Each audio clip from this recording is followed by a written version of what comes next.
Hey y'all, Rick Fearless, Strokers Dallas, Strokers Ice House, Punch Wally Garage. Good morning. How you doing? All right. Today is Sunday, March the 3rd, 2024, year of our Lord. Season number 2, episode number 63.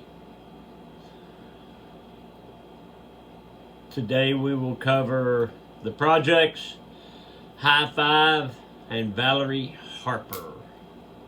Let's go. In my life, the 366 project, coming to you almost live from almost downtown Dallas. The Mr. Peabody Wayback Machine goes back to 1961. In 1961, my brother and I were 4 and 5 years old, and our mom was 22.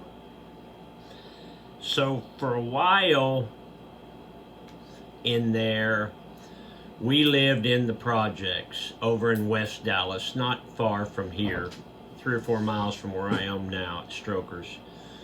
And the projects were government housing for people that needed assistance. And I think at that point our biological dad was out of the picture, and we lived over in the government housing called the projects over on Westmoreland. And what I remember is, I think we were the only white kids that I remember that were there. And I remember, you know, you had building after building after building after building, and the kids used to run and play and all that. And I remember playing with the other kids, and we played marbles. And I don't really remember how you played, but I remember you drew a big circle in the dirt, and everybody put some marbles in, the same amount. And then you had like your special marble that you would shoot. And any marbles that you would shoot and knock out of the ring, you got to keep. And I remember we would say, are we playing for fun or are we playing for keepers? Oh, this is keepers. Okay, just trying to find out what we got here. And I remember that my brother and I would beg Mom for a nickel, and we would go to the little corner store, and for a nickel we would get a candy bar, and you could get they had these Lone Ranger masks, you know, just a little black mask, and the guy that ran the store would give the kids one of those masks if they bought a candy bar or a soda pop or something. Why do I remember that? I don't know. Why do I remember playing marbles wearing a Lone Ranger mask? I don't know.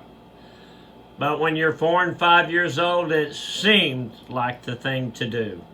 You have to remember, my mom was 22. She's 22 with a 4 and 5 year old kid and no assistance from her husband. I don't know how long we were there because I didn't have a sense of time. I don't know if we were there a month or 6 months. We weren't there long, but we were there for a little while.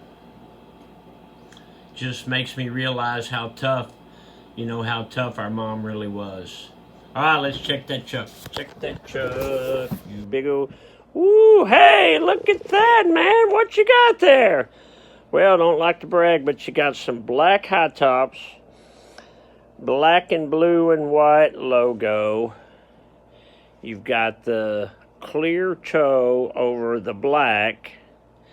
You've got a kind of a psychedelic blue, light blue, dark blue, and black all mixed in there. Kind of cool. Black shoestrings, one eye down, double knotted for safety. These are, say it with me, y'all, these are some handsome chucks. Okay, well, I got you around here. Let's check Rick's office. Where do we go today? Where do we go today? Let's go. Hey, look at that glidden sign. Nope, that's not what we're talking about today. We're going to go in the family room. We're going to look at... Where is it? Where is it? Where is it? I came to show you a picture. Now I can't find the thing. Okay, here it is. When my wife and I got married in 1979, that's me in the middle wearing a white tux. That's my brother was my best man. So that's my IT guy, Steve Bessler. So that's my wife's brother. He was 14 in that picture. There's your other brother, Scott. And there's David Eccles. He was a guy that I worked with at Roach Paint. See how beat I look? I'd been through all the rehearsals and all that, and it was, 20 minutes before I walked down the aisle.